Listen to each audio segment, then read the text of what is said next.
I cannot wait for you to see today's projects, and we're going to jump into them right now. All right, first up, we are going to take this huge wood slab. I've already coated it. Actually, I did a wood tint first, and then I coated it in, or I am coating it in, some Waverly chalk paint in the color Plaster. This baby, as gorgeous as it is, gave me a lot of problems. I'll be really honest. I chalked on this, which I'm going to show you in just a minute.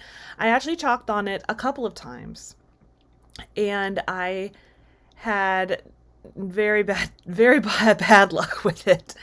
I'm basically developing a love-hate relationship with the surface wax with this project. So I think it was a combination of too much surface wax and that my chalk paste was too thick. Basically what I've done is I've coated it with a very light, with some chalk paint, oh my gosh, I cannot talk, and I sanded it down really smooth, because what I'm going to do now is I'm going to apply my chalk paste without any wax, which is completely doable even on a wood surface if it is super smooth. Did I say super enough? Yeah, so anyways, very smooth is what you're going to want here. Now I am taking the color Black Velvet, and I am just going to do the entire transfer in this color. This is a very large transfer. This baby is like a 12 by 18. It's a big one. So when you're doing this, if you're going to do multiple colors, you're going to want to make sure that as you're applying it, you're doing it section by section, kind of like I am here. And what you would do is you would peel it back. And I honestly can't remember if I showed you in this time, because again, I did this like 3 times. That is one of the things I don't want to say run the risk of, but it's a possibility. Try not to get discouraged by it. There's ways to fix it. The first 2 times I did it, it wasn't fixable in my mind. So I actually just took some water with a board eraser, cleaned it off, sanded it down, and started again. So, like I said, there are ways to fix it though. And once we get through the very long process, see, this is what I'm talking about. This is the peel it, you peel it off, and you place it back down.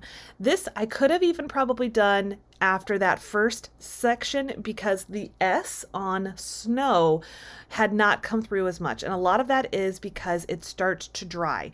The chalk paste dries very quickly, so you either have to work very quickly on, applying your paste, or you need to do what I just showed you, the peel, and then you place it back down. That is a way to get around it. So learn from my mistakes. If you're going to attempt a project either very large or very detailed, those are things you definitely want to do on your chalk tour stuff. And you'll also notice, I can actually see it now that I'm watching the replay of it, but in that little sled, you can see there's spots that are not as, I'm trying to think of the right word, that are not as opaque. And you'll see what happens as a result. See, some of it came through. I'm okay with it for the most part though. I decided I'm good with this. I am just going to do a little bit of touch-ups. I didn't even take any more paste. I actually just took what is right on the small squeegee that I'm using, and I'm using one of their brushes. They have a little artist tool set that is really great for touch-ups. Obviously on the brush you can pretty much just use a regular brush. On something like this you would want like a very small rounded brush. So I'm going to just finish up my touch-ups. I really mainly just focus in on that S, because I felt like everything else kind of looked okay, very faded, very rustic. And once we're done with this, I'm going to actually just move on. I'm not going to show you the final reveal until the very end, so it's a little suspenseful. But if you are new here, my name is Theresa. If you're coming from the playlist, I appreciate it. I would love it if you would subscribe if you like what you see. And today is part of the Room by Room playlist with Devin from Freckled Mom. She is absolutely amazing. If you don't know who she is, go check her out. I will have her channel listed for you below. She's so fun. I love Devin, the sweetest person you could ever hope to meet. And she's hilarious to listen to because she's got a little bit of that like Boston accent coming through. And her co-host this month is Wendy from White Sparrow Living. And you want to talk about the most classic, beautiful DIYs. that is Wendy to a T, in my opinion. She does the most amazing looking DIYs. I can't imagine you don't already follow her, but I'll have her channel listed for you below as well. All right, on to the next one. We're going to just download a graphic off of Creative Fabrica. It's really easy to use. I'm going to have a link for you below. They actually gave me subscription services available for my subscribers for $1 for the first month, and I think the next ones renew at like $19 a month. So make sure you cancel it beforehand if you want to. You might find yourself not wanting to because there's so much to pick from. But what I did is I already cut it out on my Cricut, and I did that in a heat transfer vinyl. And I've gone ahead and used my Cricut Easy Press to press it into this pillow cover. I'm now what I'm doing is I'm checking to make sure everything kind of adhered the way I wanted it to, and it didn't. So what I'll do is I will go through and I just kind of pressed it all around the edges, and then I'll slowly peel back the carrier paper. Now I end up losing a dot, and I'm not mad about it. I was like, you know what? That dot does not really do anything for me, so I'll just let it go. And what I do end up doing once I'm finished removing the carrier paper, I do kind of go over it a little bit with the heat press, just barely, just to, you know, make sure everything is good and on there. Now I needed another pillow, and this one is actually just a gift bag from Target, and I'm just going to stuff that baby and throw it on the couch. You'll see it in a couple minutes. All right, on the one of the more like DIY-ish DIYs, this one is just these little boxes that I got from the Dollar Tree. I'm going to stick them together using some wood glue and some hot glue, I believe, if I remember right. Maybe I don't use the hot glue. I can't remember. We're going to find out in a minute. I did this project actually quite a few weeks ago now. Oh, yep, there we go. There's the hot glue. I couldn't remember. That's usually like my tried and true method, but not always. Sometimes I change it up on myself. Just to make sure that they kind of stay where they're supposed to, I'm just going to clamp those down with some little alligator clippy things. Very technical term there, alligator clippy things. And I'm going to take some wood filler and fill in all of the gaps, like up on the top part and on that front side. I ended up not bothering with it on the back side, to be honest. Now this has kind of been like my favorite way to do this like faux stain on my wood, you know, less expensive wood pieces, I'll say. I'm taking some Waverly chalk paint in the color ink, and I've already spritzed my wood with some water. Now I have a really nice fine spraying sprayer. Pretty much any of them are going to work, so it just really depends on what you have. And I'm taking it, and at first I was like applying like a pretty thick coat, and I went through with a little baby wipe trying to take off some excess. And this particular square ended up being a little too dark, but if you do a little less paint, you'll get a little bit more of that stain effect. And I kind of decided that the baby wipe wasn't working for me as well as I'd like it to. So I take some more paint, and now I'm going to like really thin it out.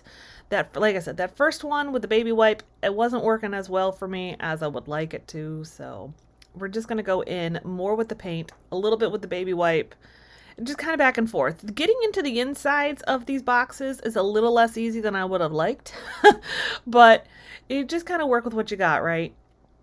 I wanted less thick of a coat though, you know what I mean? I wanted it to be way more of a stain. So when you're doing that, you just kind of work with your wood, figure out what is going to give you the best result. Here it is though, once it is done and dry, and like I said, I'm going with a lot more of like a very rustic ski lodge meets winter wonderland. I don't know. We're going with it though, right? So I thought this would be cute, and my children have already decided that they love it. I'm going to add some little, you know, wording off of my Cricut. I just picked up whatever font I thought looked cute, and I didn't want to go with like really cursive-y letters, so I'll just do this snowballs, 5 cents.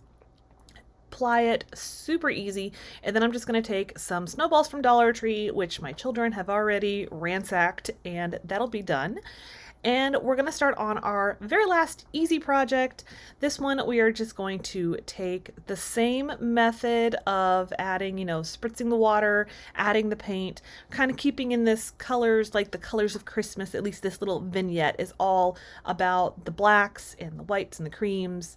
And it's going to look adorable. You're going to love it once we get to the end.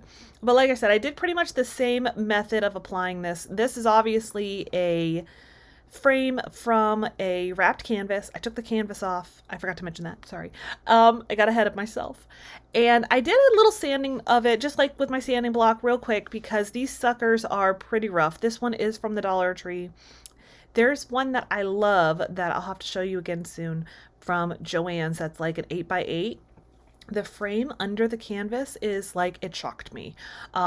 If I remember, I will try to link a video below where I use it, and I need to use it again. Now that I'm thinking about it, I need to use it again because the frame itself is really pretty. But anyways, back to what we're doing here. Like I said, I'm just going through and doing all the sides, the back, the whole thing. And I've got this really fun printable. This is from, again, Creative Fabrica, and I printed it off in like an 8x10 size. You have to tell your printer to do that, or it'll just do it as like a 8.5x11, and that's too big. And I'm gonna lay it down, and then I'm gonna just mark where I need to cut it. I'll just get my paper cutter out and trim it up, and I'm kind of staying off to like the inside of the lines I'm making because I don't want the paper to show. You could also Mod Podge this down to the canvas, just depends on what you want to do. Once I kind of make sure that it's going to fit, I think I bring the paper cutter back just to get it real quick, make it a little smaller, and I could have even made it a little smaller beyond that, to be honest. But what it is actually supposed to be like a pattern, kind of like a pattern for the skis. I thought it was so fun. They have a few different ones. I'll have them listed for you below. And again, if you do that subscription, the $1 for the month, super easy to find these things. You just download them onto your printer or to your computer, and this one just comes in as a JPEG, so you just print it. Couldn't be easier, right? And I did a little bit of wood glue and hot glue just because I wanted it to really stick. And once we do that, it's pretty much done. If you're going to just put it up against something, kind of more like a leaner, I wanted to be able to hang it onto the wall. So I'm going to add just a little bit of twine and just using some hot glue. I'm just going to put it down. I'm going to try to keep it pretty flush to the frame. I don't want it hanging from the wall, so to speak. Just add your hot glue and you're good to go. Here's how one of the little vignettes turned out. It's adorable. I love it. Most of the other little pieces you see here are from Target. Those little skis in the back, they have them from Target. I don't remember where those ones actually came from, but I've had them for a few years. And then here's my couch with my little pillows. And I'll have to tell you a funny story someday about that North Pole one. That one came from Creative Fabrica as well. And then you've got the little patent ski one. It just turned out super cute. I hope you guys enjoyed this little making of the vignettes, the room by room challenge that Devin hosts is really cute for that. So I hope you guys had a good time, and if you would consider subscribing, I would love that. Check out the links below for everything that I mentioned, and I will see you next time.